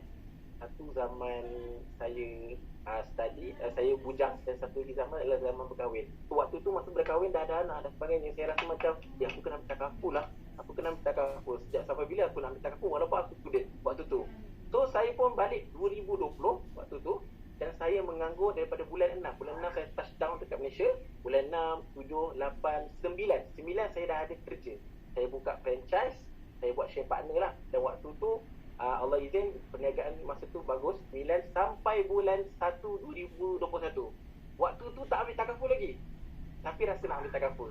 Dan bulan 1 waktu tu saya rasa macam aku kena ambil takaful juga ni. Walaupun aku dah bekerja. Tetapi Allah izin waktu tu saya dah keluar daripada share partner. dengan franchise lah, nasi kukus tongek kalau tahu. So waktu tu saya rasa macam sampai bila aku nak extend lagi. Dah daripada student tak ada duit sampai ada duit, sampai dah tak ada duit balik, tak ambil takaful. So saya pun contact lah seorang ejen ni, ejen daripada company X. Saya nak ambil takaful hibah waktu tu. And then bila saya contact dia datang daripada Shah Alam, dia jumpa saya, dia kata kat saya, okey Encik Adi, ni dia baru sampai masuk dalam rumah, dia terus kata kat saya, okey Encik Adi, saya rasa yang sesuai untuk Encik Adi, saya dah buat kira-kira dah apa semua ni. Saya rasa 250 sebulan adalah terbaik untuk Encik Adi, dia kata kat saya waktu tu. So saya pun rasa macam, dah lah aku baru berhenti kerja, kan? Takkan aku nak ambil 250. Okey Encik, boleh tak kalau Encik kurangkan lagi, sesuai dengan saya punya keadaan. Okey 150 ke Encik? Tak boleh Encik Adi, saya rasa Encik Adi punya yang paling terbaik adalah 250. So saya dah mula rasa skeptikal waktu tu dengan ejen takaful. So saya pun daftar je dengan dia balik, saya terus cancel. Saya kata saya nak cancel plan, dan saya block dia terus waktu tu. Block sekejap lah. Kemudian Allah izin waktu tu saya dah mula skeptikal, tapi pada bulan 2 saya jumpa dengan leader saya. Dan leader saya ada dalam ni, nama dia Muhammad Zamri Fikiran. Saya jumpa masa tu dekat program misi haluan, misi banjir, satu NGO ni, nama NGO Haluan. Allah izin waktu tu masa on the way nak ke misi banjir tu, saya satu kereta dengan leader saya. Dan waktu tu saya stop FB dia, saya tengok ni ejen takaful ni, takaful ikhlas pula tu. Wah, aku harap-harap mesti dia jangan markup aku lah, surah ada hati. So dalam perjalanan tu saya tanya dekat diri saya lah, Ejen nak tanya, ada tak apa tu pelan hibah yang murah? Saya kata itu yang bawah 150. Dia kata ada ni, RM40 pun ada, dia kata itu. So waktu tu saya dah rasa comfort. Bila dah rasa comfort, saya pun kata lepas balik daripada Pahang ni mesti kena ngopi, wajib waktu tu. Habis je 2 hari 1 malam, balik saya jumpa terus dengan leader saya ni dekat kedai mamak depan Barakah, agensi kami. Terus saya up polisi, dan alang-alang tu saya terus tanya, ada tak kerja kosong? Waktu tu dia kata, kita tak ada kerja kosong, tapi kita ada ni lah, kita boleh buka lah, kita boleh jadi awak sebagai ejen lah waktu tu. Dia kata, tapi saya bagi awak masa 3 bulan untuk try dulu, dia kata. Sebab dalam bisnes ni semua orang boleh buat, bukan semua orang boleh buat, tapi semua orang boleh try. Waktu tu dia kata kat saya lah. So saya pun join lah takaful ikhlas 3 bulan, dan Alhamdulillah berjaya. Bulan 4, bulan 5, bulan 6, bulan 4 tahun lepas saya submit 16 kes. Itu yang bulan, kalau boleh saya, April leader saya kata kat saya, Adi kalau boleh bulan 4 tahun ni kena lebih daripada tahun lepas, dia kata kat saya. So saya tak nak lah, tak ada grow langsung kan. So memang tengah kejar lah kes untuk bulan ni. So itu macam mana saya boleh join takaful ikhlas. Itu punca dia. Daripada asalnya saya nak ambil takaful, kemudian saya dah mula skeptikal dengan ejen takaful. Datanglah mana-mana ejen, kalau dia nak propose takaful ataupun carrier takaful, minta maaf lah, saya akan lari dulu. Kemudian saya jumpa dengan leader saya ada the best moment kat situ. Saya dah mula rasa comfort, dan saya suka dengan kaedah advisory approach yang leader saya tunjukkan. Kemudian saya pun terus jadi ejen. Saya ambil dua-dua lah, takaful saya ambil, ejen pun saya ambil. Allahuakbar. Walaupun perjalanan daripada Mesir ke Malaysia tu makan masa juga ni tapi 16 jam, tapi preparation untuk menjadi jadi dai takaful tu memang dah nampak dah niat daripada Mesir lagi nampaknya. Niat tu dah lama lah kan. Niat dah lama. Dia kan kenalah banjir apa semua, buat NGO. Terbuka hati jadi ejen. Arti kata lain, pasang niat, time belajar tu memang dah ada niat dah nak tolong orang lain. Time belajar. So ni terpanggil juga nak dengar pasal first join takaful ikhlas last year 2021, easily can touch dalam 20 cases submission kan. Bulan ni? Tak, bulan mula-mula join takaful ikhlas April tahun lepas 2021 kan. Betul. Dah boleh capai 20. Dengar-dengar dalam tangan hari ni ada 4 kes dan jadi 20 kes lah ini kan. Dekat InsyaAllah doakan. Tadi pun baru submit dalam nak semua since 1 April baru submit 16. Hari tu ada 5 hari tak kerja sebab ada problem sikit. Nanti saya ada share dekat tuan kan.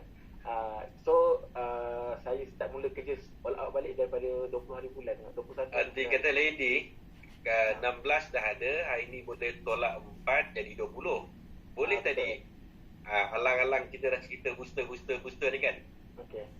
cocok booster kita dah prepare dah kita dah 3 kali dah cocok booster. Ni booster semangat nak buat submission ni di bulan Ramadan. Sebab ada yang kalau bulan Ramadan memang boleh jadikan kata keberatan lah untuk nak buat submission dan sebagainya. Tapi saya kagum yang mana easily you boleh submit 20 case. Macam tadi you kata you dah boleh submit 1-2 case mudah-mudah je lah kan.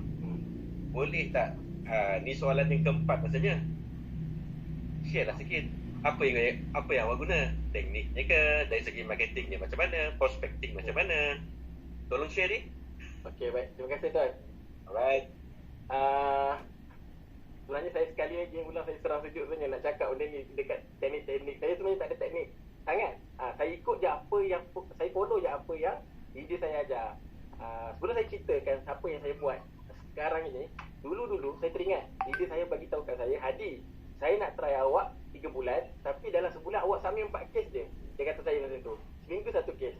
So minggu pertama bulan 4 tahun lepas, ni saya nak cerita sikit lah. Minggu pertama bulan 4 tahun lepas, saya submit kes, saya dapat closing 2 hari pertama saya dah dapat 1 kes. So bila saya dah dapat 1 kes, saya pelik lah. Saya rasa macam takkan aku dah tunggu je, minggu depan 1 lagi.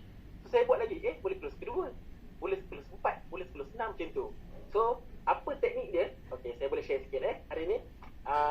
Apa yang saya dapat daripada tim saya lah, 3 dan mungkin banyak dah leader-leader lain share dekat talk-talk lain lah. Okey, first kali saya memang akan fokus kepada projek 30 ataupun kita panggil dalam projek 30 ni dia ada prospek 30 lah, P30 ataupun R30, referral 30. Masa saya dapat bulan 4 tahun lepas, saya contact je. Saya settlekan siapa? Saya settlekan keluarga saya dulu, kawan-kawan saya dulu, saya settlekan semua saudara-saudara saya dulu. Dan mereka ni tak ambil pun terus dengan saya, bahkan ada yang skeptikal pun. Tapi alhamdulillah sebab saya teruskan present, mereka datang hari demi hari, bulan demi bulan datang pada saya lah. And itu dulu masa 3 bulan pertama, saya memang buat, saya tulis, kertas saya ni dah penuh dekat meja saya. Isteri saya tanya, bang asyik beli kertas A4 je. Sebab saya tulis, sejak hari ni nama orang lain, esok nama orang lain je lah. Sebab saya tadi cakap kat isteri, sebab dah kena rejection banyak kali, jadi kertas pun kena banyak kali lah, saya kata itu kat isteri saya. So memang saya tulis satu persatu. Saya buat prospek 30 dengan R30.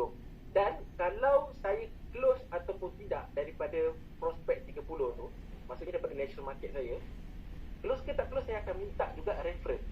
Saya akan minta juga nombor ataupun kontak kenalan-kenalan lah.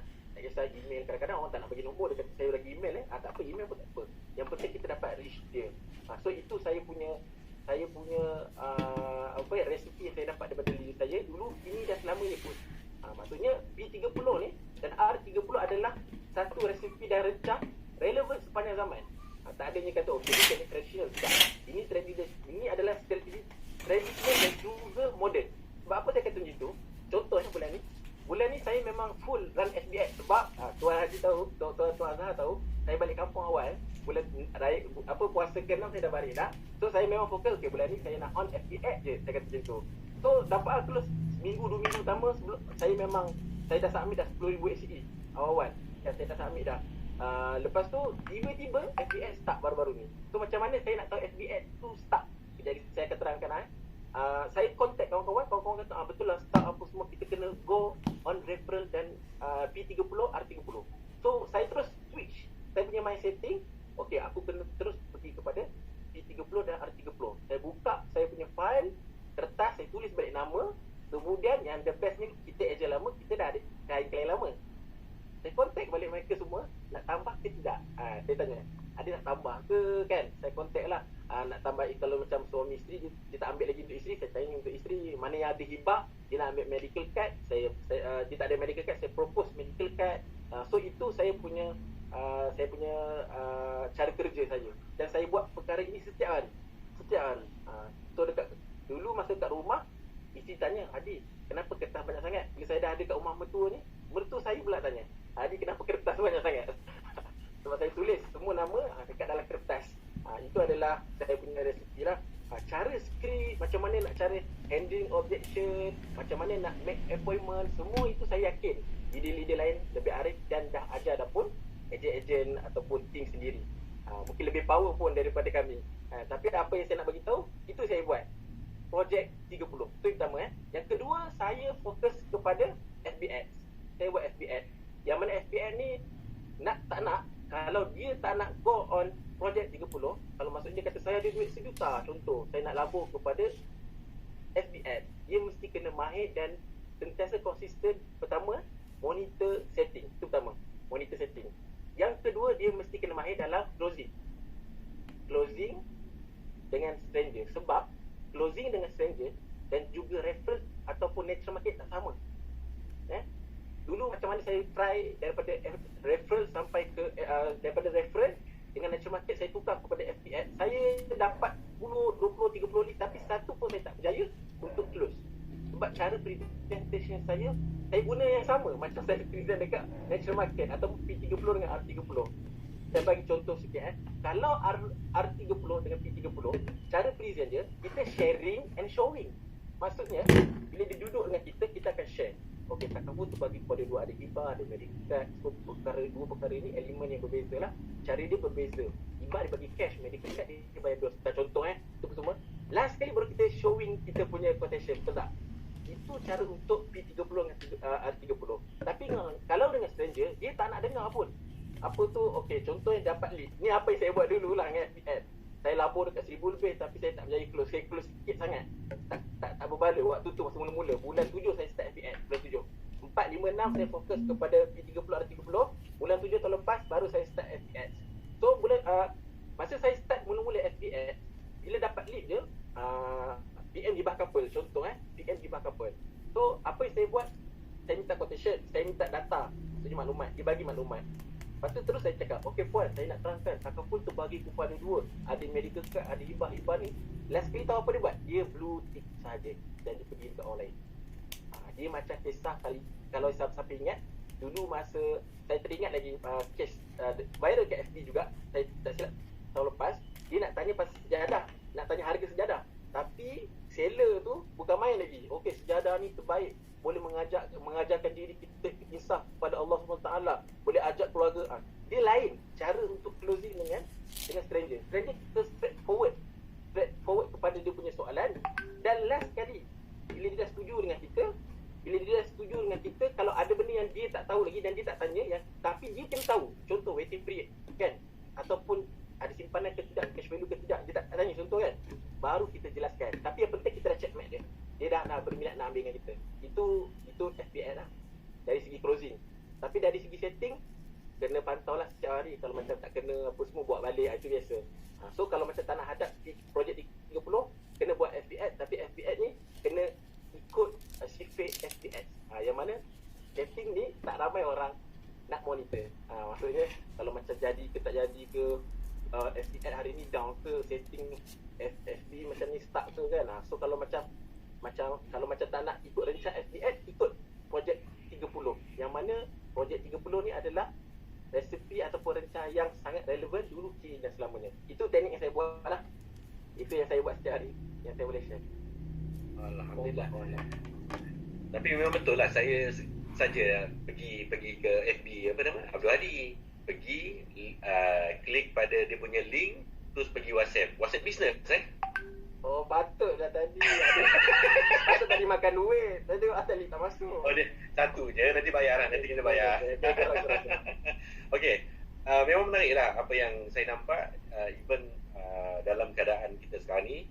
Dan difahamkan you duduk dekat Shah Alam duduk belah Selangor. Sebenarnya. Duduk sebenarnya. Tapi 6 Ramadan dah boleh gerak pergi ke Penang.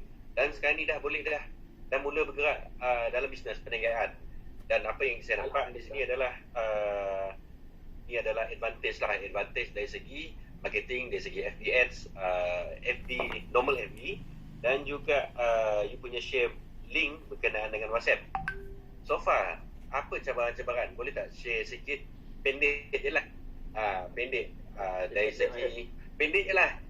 Cabaran dari segi, adakah selain daripada kewangan, dari segi masa, tengah-tengah drive highway daripada Semenyih ke Penang tu, orang call ke macam mana you nak reply balik tu. Itu adalah salah satu ni lah challenge lah. Sebab dealing with the human, kalau one to one closing, kita memang dah boleh assuming Okey, baik. Dia nak buat rejection macam mana dan sebagainya. Tapi dalam kita tengah driving dekat highway, tiba-tiba pula WhatsApp berbunyi lah, Facebook berbunyi, telefon berbunyi. Macam mana nak reject, nak handling ke tu? Okey, baik, faham. Maksudnya untuk FBS lah kan, fokus pada FBS. Sebab lead datang, so kita kena respon cepat, betul? Okey, baik. So, saya bagi tahu tapi cara saya ni bahaya sikit dan saya selalu kena bebel dengan isteri lah. Saya pertama sekali kalau FBS, bila saya on FBS, saya tak akan keluar bilik. Saya akan duduk dalam gua. Saya akan on dan saya duduk dekat laptop. Kalau tak ada lead, saya akan buat kerja admin. Ataupun saya buat juga P30, R30 saya buat. Itu pertama. Tapi yang kedua macam saya balik Penang ataupun saya buat urusan ni, jadi saya nak kena keluar buat kerja. Tapi saya tengok CPC murah, saya akan still on. So apa yang saya akan buat kalau saya dapat lead tengah jalan? Pertama sekali, segala urusan saya, isi saya, dia seorang je turun. Saya tak turun nak kata. Sebab dalam masa dia turun tu saya boleh buat kerja. Dan yang kedua, kalau saya dapat lead tengah-tengah, saya akan, ni saya bagi tahu ni real case. Kalau saya dapat lead tengah-tengah, dia minta quotation, dia dah bagi maklumat, saya memang akan berhenti tepi jalan. Tengah-tengah drive sebab kat sini kampung je banyak, highway tak ada. So saya akan berhenti tepi jalan ataupun nampak pondok ke apa, saya berhenti, saya buat quotation tu, saya bagi. Lepas tu saya sambung terus perjalanan saya. Lepas tu saya akan bagi voice dia. Sebab voice kita kan boleh connection terus kan. So saya bagi isi pegang, dia tekan voice, saya cakap. Macam tu saya punya style. Sebab saya tengok kadang-kadang CPC murah hari ni banyak lead. Saya tengok reach. Saya baca data ikut reach tu. Sebab kadang-kadang lagi-lagi Ahad baru ni CPC saya sampai dapat RM2.50. RM2.50. Memang sangat murah dan reach tinggi sebab all cuti waktu tu. So saya rasa macam saya ada urusan, tapi saya rasa macam rugi kalau aku tak manfaatkan kan. So saya terus bagi tahu kat isteri saya resepi daripada leader saya juga. Dia kata, leader saya punya style, dia kata kalau awak nak shopping awak seorang je, saya tunggu kat luar, saya boleh buat macam-macam. So saya pun ikut cara macam tu juga. Okay, kalau awak nak shopping, awak shopping. Lepas tu abang tunggu dalam kereta. Macam tu. Abang tunggu kereta tu, dalam kereta tu saya boleh closing. Macam tu. By voice lah. Saya kalau macam daripada FPX, saya suka guna voice. Lepas tu kalau type ni kurang sikit lah. Saya minta izin dulu. Puan boleh ke kalau saya nak beri voice untuk lebih kefahaman lah. So dia okey, saya terus bagi voice. Macam tu. Tapi kalau macam prospek yang kualiti JPM, Assalamualaikum Encik Adi, boleh tak terangkan polisi hibah kapal ni pada saya? Saya berminat lah. Once dia kata berminat je, saya tak cakap banyak. Kalau macam tu dia ada, kita kategorikan dia sebagai quality prospect, saya call terus. So saya boleh close dalam call. Dia ada kita mengkategorikan prospek yang quality, prospek yang nak survey saja macam mana kita nak layan dia. Prospek yang PM je, PA bah kapal, minta maklumat, kita tak bagi balik. Itu pun boleh katakan ramai juga. Tapi the pointnya adalah kalau kita kenal jenis klien, kita pandai mengkategorikan, so kita pandai mendeliverkan pada setiap klien tu. Macam tu. Boleh tahan ni.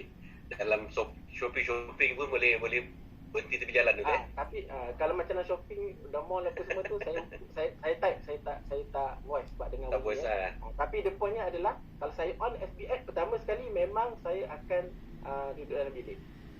Ini kalau rutin kerja saya yang biasalah kalau kat rumah kan. Saya bagi tahu okey 15 hari pertama ni abang nak fokus kepada sebagai tugas isteri dengan anak FBX. So dia tahulah kalau suami dia buka FBX memang banyak lead lah kan. So tapi kalau macam balik kampung macam ni memang saya akan tiba-tiba ni isteri bang kenapa berhenti? Dapat lead kata tu. Oh dia punya time tu memang macam office hours nanti. Kalau Ramadan ni siang banyak. Siang banyak dan siang kualiti. Dia bukan setakat banyak tapi kualiti. Tapi kalau Ramadan ni saya punya pengalaman, saya tak pasti kalau agent lain punya macam mana. Ramadan kalau malam kita buka banyak juga tapi dia tak kualiti sebab dia PM je, lepas tu kita minta balik, dia minta maklumat, dia tak bagi sebab dia dah buat benda lain. Maksudnya bila dia bila kalau boleh dengan prospek ni, kalau boleh kita nak close waktu tu. Ataupun momentum dia kita nak kekal waktu tu. Kita punya first impression, kita nak closing sampailah dapat checkmate dia. Saya punya istilah kalau checkmate tu apa, sampai dia tanya cara pembayaran macam mana ya Cik Adi, ataupun Cik Adi kalau saya berminat saya nak daftar bulan depan boleh tak? Itu adalah contoh-contoh yang dia dah berminat nak ambil dah. Tapi kalau contoh dia baru PM, kita bagi minta maklumat, dia dia bagi maklumat, kita buat quotation, bagi kat dia, lepas tu dia dah buat benda lain dah. Ambil susu anak lah, dia buat kerja lah apa semua. Majority esoknya dia tak akan respon dah. Dia momentum dia tak sama dah. Sebab manusia ni dia ada perasaan. Dan perasaan yang paling banyak sekali adalah perasaan bosan lah. Sebab dia mungkin dah PM 2 orang, 3 orang ejen, 4 orang ejen apa semua kan. Lepas tu dia buat benda lain lah. Dia dah tak fokus dah dengan perasaan dia yang semalam tu. Mungkin semalam dia tengok awareness tentang takafur meninggal ke apa kan. So kalau boleh pertama sekali kita kena settlekan waktu tu. Ada pun begitu untuk follow up tu kita bagi saya kalau saya tak dapat close waktu tu, saya anggap itu tak ada rezeki. Tapi saya still follow up dia. Maksudnya saya kategorikan dia klien lain lah. Saya tulis kali ni ini klien yang klien B, klien C, klien E. Arti kata lain, selain daripada FPS tadi tu, you dah identify, you dah categorizekan ada A, B, C, dan yang paling quality juga you dah boleh nampak dah. Kalau yang PM dah dapatkan maklumat terus, you dah tanpa segan silu dapatkan nombor telefon, terus call, dan di situlah yang mana you dapat quality lah. Dan dari segi basic knowledge you as a agent pun saya nampak tadi, kita bawa sembang-sembang, alhamdulillah boleh tahan. You macam doktor juga dah buat underwriting. Tu kalau dari segi basic knowledge sebagai agent tu adalah yang terbaik sebenarnya. Yang hisap rokok berapa batang semua tu memang as a agent you kena wajib lah. Betul. Sebab kita nak cerita pasal hala tuju lah kan. Betul. Hala tuju, kalau Cina kata dalam perniagaan ni dia tak nak cerita pasal untung dulu. Dia kata apa? Lu tahan lama tidak. Sama ada you makan 100 sehari ataupun you boleh makan 100 selama bertahun-tahun. Dalam konsep takaful yang kita ada sekarang ni adalah takaful ikhlas, dia bagi commission 6 years. So arti kata lain, berlakulah fraud apa semua, you cuma sekali untung je lah. Kan? Betul. Itu yang saya nak jivekan lah apa pendapat saya pasal perniagaan ni dan apa yang you implement. So alhamdulillah kita inline tadi. Okey, alhamdulillah. Sentuh pasal hala tuju lah tadi ni. Pasal hala tuju dari segi saya tengok masa you pun boleh tahan tough. Dengar-dengar sekarang ni dah ada 7 ejen register bawah you. Alhamdulillah. Wow, hebat. Ada lagi 6 orang nak daftar sebab saya dah memang apa tu, planning tahun ni saya dah AUM memang dah build up team lah supaya bila saya dah naik AM tahun depan saya fokus personal sales tahun, lepas tu di samping tu saya punya agent pun boleh produce juga lah. Alhamdulillah. Tu arti kata lain bulan tahun ni you dah boleh consistent hit dan insyaAllah boleh jadi AM lah untuk tahun depan. Ya betul, supaya saya tak suffer bila saya naik AM nanti. Betul. Tapi ceritalah sikit ni, dalam you nak dapatkan diorang tu jadi agent, macam mana sama ada diorang adalah rejection client juga, you ada buat macam extra session ke untuk macam contoh Isnin sampai Jumaat you memang belum habis untuk buat bisnes, and then Sabtu Ahad you cari agent. Boleh share tak? Sebab kita ni orang muda kan, new generation leader lah nanti, bakal pengganti ni. Okey, saya sebenarnya 7 orang agent ni daripada tahun lepas lagi. Masa saya baru jadi agent, kuartal pertama saya dah dapat anugerah top introducer dah. Tapi macam mana saya boleh dapat dorang ni serentak, sebab mereka ni satu pengajian dengan saya dekat Mesir. So kami ni adalah batch yang baru habis daripada study dan mencari pekerjaan. So alang-alang saya dah jadi agent takaful, saya pun offer dekat mereka ni. So mereka pun berminat dan saya BOP dan dia dah terus daftar. Tapi start pada tahun ni saya dah tak fokus sangat dekat satu pengajian saya, maksudnya satu batch saya fokus kepada yang betul-betul nak buat, dan yang betul-betul agent saya tadi semua memang betul-betul diorang alhamdulillah on track, dan walaupun ada yang lambat, ada yang cepat dan sebagainya. Tapi untuk tahun ni saya memang baru, sebab saya dah nampak kan, okey macam mana kita nak cara rekrut, sebab dulu kita main rekrut je. So saya agent baru kan, kita pun rekrut je lah kan. So tahun ni dengan kita kalau nak naik AUM pun semua nanti dia akan ajar macam mana rekrut kan, lebih detail spesifik macam mana attitude, macam mana kita nak ni kan. So benda tu yang akan membantu kita nanti. Untuk tahun ni saya lebih saya dah ada 6 orang dan baru-baru ni TAP bawah JA pun 6 orang tu hadir. Ada yang 2 orang daripada kawan Mesir juga daripada Universiti Al-Azhar, dan selebihnya tu ada yang daripada existing client saya kan. Saya tengok dia ni ada yang daripada agent property kan. Saya tahu agent property yang ada mindset business, saya offer dekat mereka. Saya lebih screening lah. Tak adalah saya terus ambil je macam tu. So itu saya punya perancangan lah. 3 tahun je untuk fokus kepada personal sales saya, tapi saya kena hit betul-betul lah supaya tak suffer nanti ketika AM. Dan doakan sajalah kalau saya dapat tahun ketika saya buat MDRT, doakan kalau tahun kedua ni saya boleh buat grow terus 100 kali ganda daripada tahun lepas. Doakan. Ini malam ni mudahan kita yang hadir ini, kita doakan supaya Abdul Hadi pun achieve, untuk diri kita sendiri pun achieve. Sebab apa? Ni malam rahsia kejayaan 10 malam terakhir ni pada bulan Ramadan.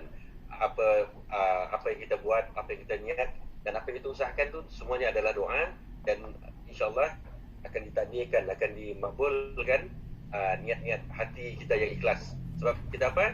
Kita ditakaful ikhlas, insyaAllah. Okey Di, sebelum kita dah tinggal berapa minit lagi, sekarang ni jam menunjuk pada waktu 3.39 petang. Sahabat-sahabat pukul 4 kita dah bersungkir berbuka puasa. Tak adalah, kita pukul 6.40, 6.45 baru buka puasa. Macam Sabah dalam pukul 6.30, 6.20. Macam KL 7 subuh kan. Okey, untuk program kita akan tamatkan pada pukul 4 nanti. Dan sebelum itu jugalah, kita ada chatbox kita buka juga soalan, a few question untuk sebarang soalan berkenaan dengan apa yang telah Cik Hadi ataupun Bro Hadi kita sharekan berkenaan dengan FBF dia, berkenaan dengan penggunaan masa harian dia. Sebagai contoh yang menarik juga tadi yang menarik saya adalah berkenaan dengan fokus dalam dia melayan FB dia tu sampai macam as if dia ni bekerja lah, buka dia laptop ataupun buka dia iPad dia tu, dia scroll satu-satu. Memang macam data analisa lah. Memang layan macam tu dia. Ya betul. Oh, sonok. Itu memang sonok lah. Macam zaman perubahan zaman ni sejak COVID itu memang banyak enhancement, ataupun kalau Jepun panggil Kaizen, perubahan yang lebih mudah kepada yang lebih mudah. Dan inilah result dia lah. Mungkin you dah praktiskan awal semasa you dekat overseas, you dekat Mesir, daripada exposure yang ada. Di sinilah result yang boleh awak dapat. So untuk kata-kata semangat tadi, kata-kata semangat untuk rakan-rakan sekalian kita ni yang bukan saja berada di KL, bukan saja berada di Kelang, tapi boleh sampai ke Kota Kinabalu dan juga Kuching. You dah sampai Kuching ke belum? Belum. Kalau you sampai Kuching, you kena cari saya dulu lah. Sebelum you pasport dekat immigration tu, you sebut Takaful Ikhlas Azhar. Kalau dekat Sabah, you kena sebut nama Suhairi. Okey ni, untuk kata-kata semangat ni lah. Sebab kita dah consider final sprint untuk bulan April. Bulan April kita dah memanglah masing-masing antara kita lepas kita punya roll down early April itu, kita dah pasang niat dah masing-masing. Pasang niat nak pergi ke Norway dan Azerbaijan dan sebagainya. Dan untuk kita sama-sama hype ataupun bersemangat tanpa mengenal masa, maksudnya tak kisahlah bulan Ramadan ke, hari raya ke, Cap Gomeh ke, Chinese New Year ke, tapi kita tetap istiqamah. Seperti mana kita istiqamah di dalam mengejar Lailatul Qadar, kita istiqamah juga dalam mengejar apa yang kita impikan. Sebab dalam kejayaan takaful, kejayaan dalam bidang sebagai dai ataupun wakil takaful, kejayaan ni bukan hanya untuk duniawi tapi untuk akhirat. Banyaklah cerita-cerita ataupun pecahan-pecahan ayat, dan yang lebih arif Abdul Hadi pun dah mahir lah kalau bab-bab macam ni. So dari segi kata-kata semangat secara pribadi lah,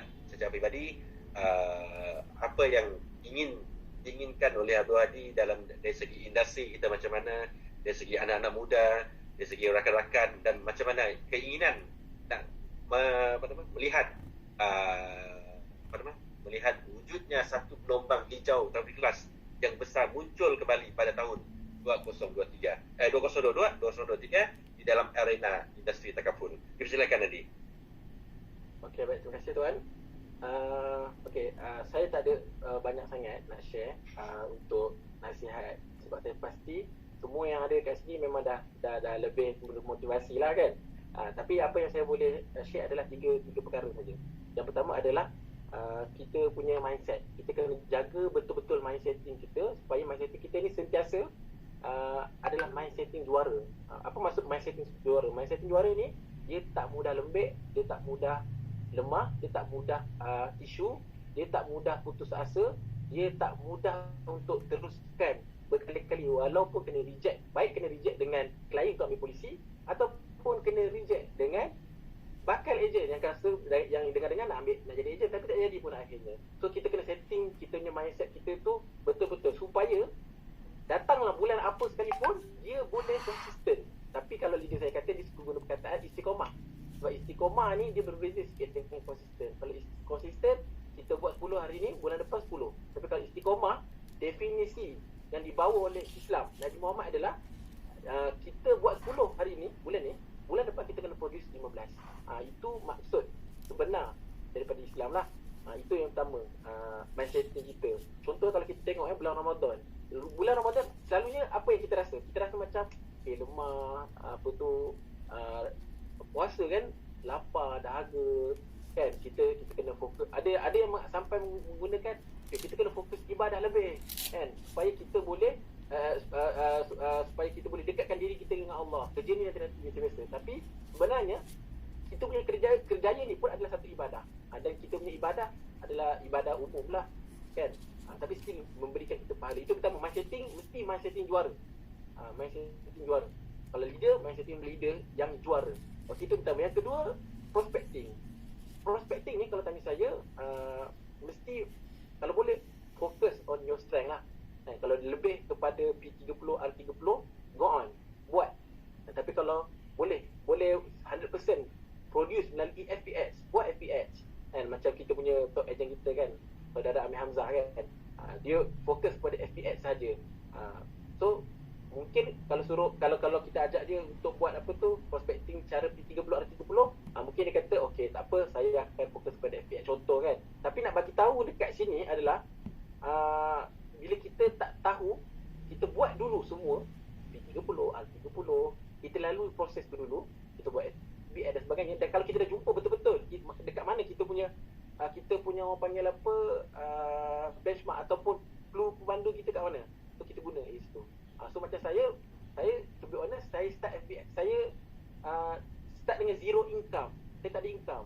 Saya teringin bulan pertama, saya lepas dah close 16, saya jumpa dengan saya punya leader, saya nak buat FPH. Saya kata saya nak go on dengan stranger. So saya punya leader kata jangan pergi stranger lagi Haji, fokus kepada P30 R30 dulu. Sampai nanti awak dah ada income, awak dah pandai dalam handle objection. Nanti bila dapat handle objection daripada FPH, you bukan mudah. Dan memang betul pun, memang mudah pun bila dah dapat dah handle objection daripada FPH. So fokus on your strength lah kan? Itu yang kedua. Dan yang ketiga adalah kita kalau nak cepat, kita nak laju, biar laju yang telus, laju yang jujur. Sebab kita bukan setakat nak jaga PR dekat dalam FB. Bukan dalam FB, dekat dalam portal kita, portal partner portal kan. Kita nak jaga keberkatan tu. Ini pun selalu dititik beratkan oleh leader kami lah. Sebab kalau saya tak dapat bayangkan kalau partner portal ada satu PR kan, first year, second year, CE, satu lagi keberkatan. Contoh, dia boleh tahu kan keberkatan berapa. Saya rasa setiap hari saya akan install kot. Contoh lah kan. So bila kita laju, kita kena sentiasa consider juga apa benda yang kita perlu kena declare. Dan apa kalau macam saya dah submit dalam 5-6 case, tapi semuanya memang underrated. Saya tak kata saya riak tak apa tak. Saya cuma nak bagi tahu sekarang ni, dan saya yakin semua pun melalui perkara ini. Cuma saya nak bagi tahu kalau kita nak laju, biar laju yang telus. Kalau boleh, kalau nak declare habis-habisan. Tanya kalau ada COVID, kita tak nak ada non-disclosure lah kan. Itu yang pertama. Dan kalau yang lambat, contoh Encik Abi, macam mana saya tengok semua orang laju, macam mana saya lambat ni? kan? Tak apa. Kalau you lambat, biar lambat berattitude. Kan? Biar lambat yang disiplin. Biar lambat yang memang you berazam nak laju juga. Macam saya dulu, saya tak ada duit 3 bulan pertama. So saya buat sikit-sikit, ada allowance sikit-sikit. Tak kafir kalau saya simpan sikit. Bulan 7 baru saya produce untuk guna, saya decide guna FTX. Sikit-sikit income saya buat RM300 dulu, RM200, sampai sekarang saya dah boleh buat RM500 ke RM1,000 untuk FTX. Itu. So itu ni lah 3 poin yang saya boleh share. Dan saya minta maaf kalau saya ada terkasar bahasa, tersilap bicara, dan saya rela kalau ada yang saya tersilap, ada leader-leaders, ada agent-agent yang nak tegur saya, baik daripada checkbox ini ataupun daripada PM saya. InsyaAllah kita sama-sama perbaikilah dan kita nak majukan Takaful Ikhlas. Satu lagi, dan yang lambat jangan risau. Yang lambat dia rasa dia dah buat betul-betul habis mungkin, tapi dia rasa macam tak buat lambat apa semua. Saya teringat kata-kata daripada cikgu guru besar saya time sekolah dulu. Waktu tu trial SPM, dan saya pergi trial SPM, saya terus terang bagi tahu ada 5 ke 6 subjek gagal. Macam itulah. Kalau saya sekolah agama, selalunya orang kata sekolah agama ni sekolah-sekolah yang budak-budak yang tak berapa pada akademik kan. So waktu trial tu saya macam down, saya jumpa dengan guru besar saya. And ni guru besar saya kata kat saya, Adi jangan down. Dia kata, awak jangan down sebab awak ada masa lagi. Saya bagi contoh Adi, kumpulan Manchester United ni kumpulan Malaysia, ni MU, ni Malaysia. Permainan dimulakan 5 minit pertama MU dapat 2 skor gol, satu gol. 10 minit seterusnya 2 gol. Malaysia tak dapat apa-apa. Main lagi main sampai 5 minit terakhir sebelum nak habis, Malaysia dapat 2 gol. So dia punya result sama, 2-2. Tak ada beza. 2 minit pertama 2 gol, 5 minit pertama tadi tu berbeza. Ya, tak ada beza. Yang penting adalah you produce dan you jaga disiplin, awak jaga disiplin, awak follow direction daripada leaders dan disiplin. Itu jelas nasihat saya, dan saya nasihat juga diri saya sendiri. Wallahualam. Terima kasih. Tapi yang cerita MU tadi tu, Liverpool dah menang besar dah sekarang ni. Ini cerita 10 tahun lepas. Oh, cerita 10 tahun lepas zaman-zaman MU tengah-tengah naik tu. Maksudnya Mike MU kan? Mana Mike kan? Okey, ada sebuah soalan untuk Bro Hadi kita sebelum kita mengakhiri. Kita ada tinggal dalam lebih kurang 8 minit untuk program kita tamat pada hari ini. Oh, Mike kata MU fokus tahun depan, tapi insyaAllah Liverpool tahun ni memang akan balun, Mike kan? Liverpool tetap akan balun. Ada tak soalan-soalan untuk kita share sebelum kita saya semak dulu sekejap dalam chat box. Okey, sebelum terlupa yang hadir pada program kita hari ini, jangan lupa untuk isikan nama penuh dan juga contact agent untuk kita update pada pihak Ikhlas Academy berkenaan dengan CPD hours kadahiran anda semua. Dan untuk makluman juga,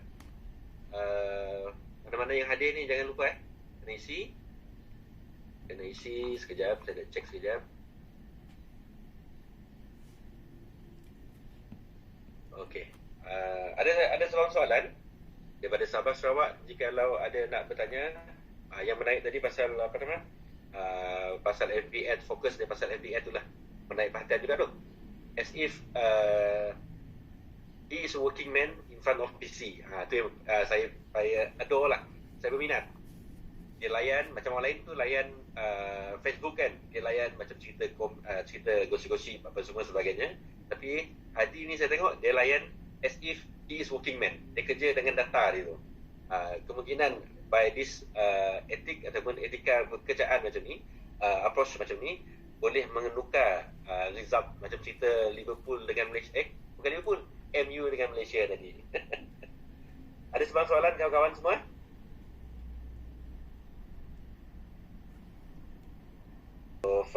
Jamaah pukul 4. Okey, tak apa ni. Kita amat berbesar hati lah untuk Region 3 ni. Kita amat berbesar hati dengan kehadiran Adi yang sanggup untuk meluangkan masa walaupun jauh di Penang, tapi hati masih dekat dekat Dani lah, dekat Selangor. Okey, dekat Atri. Dan yang mana Adi dah share dah mungkin seikhlas-ikhlasnya, sebanyak-banyaknya apa yang dia praktikkan dan dia sharekan sekali umpama orang yang memberikan makanan untuk yang berbuka, insya-Allah mudahan pahala sebesar macam tu tadi. Okey, kita nak ambil barakah sikitlah kerana hari ni belajar Al-Azhar. Saya nama Al-Azhar tapi tak sampai Al-Azhar. Kita nak minta Adi lah untuk bacakan doa penutup. Kita nak ambil barakah Ramadan ini. Selalunya jarang kita nak minta speaker untuk bacakan doa, tapi oleh kerana keberkatan yang ada, dan insya-Allah kita jumpa lagi pada masa akan datang, dan kita tutupkan majlis kita dengan doa dan mula-mula dengan doa dan juga tasbih kifarah dan surah Wal-Asr. Sebelum itu kita menyebut Al-Fadil Ustaz Abdul Hadi untuk bacaan doa selamat untuk kita semua. Dipersilakan Abdul Hadi. أعوذ بالله من الشيطان الرجيم بسم الله الرحمن الرحيم الحمد لله رب العالمين حمدا حميدا حمدا شاكرين حمدا يوفي نعمه ويكافئ مزيدا يا ربنا لك الحمد كما ينبغي لجلال وجهك وعظيم سلطانك اللهم انك تعلم ان هذه القلوب قد اجتمعت على محبتك والتقت على طاعتك وتوحد على طاعتك وتعاهدت على نصرة الشريعة فوثق اللهم رابطتها واتم الدعوة لها سبلها واملأها بنورك الذي لا يخفو واشرح صدورها بفيض الإيمان بك وجميل التوكل عليك وأحيا بمعرفتك وأمتها على شهادة في سبيلك إنك نعم المولى ونعم النصير اللهم آمين اللهم آمين اللهم آمين وصلى الله على سيدنا محمد وعلى آله وصحبه وسلم تسليما كثيرا والحمد لله رب العالمين. Walhamdulillahirabbil alamin. Okey, terima kasih semua. Kita tangguh program kita ini dengan tasbih kepada surah Al-Asr.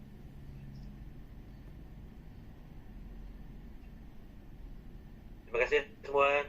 Mudahan amalan kita ni, amalan bulan Ramadan ni diterima Allah Subhanahu Wa Taala, doa-doa kita dimakbulkan. Terima kasih kerana hadir. Jumpa lagi insya-Allah. Kita akan setkan masa. Di arti kita akan sentiasa akan setkan masa dengan elemen-elemen ataupun input-input yang akan memberi semangat konsisten ataupun semangat yang istiqamah untuk anda semua. Terima kasih dan assalamualaikum warahmatullahi taala wabarakatuh.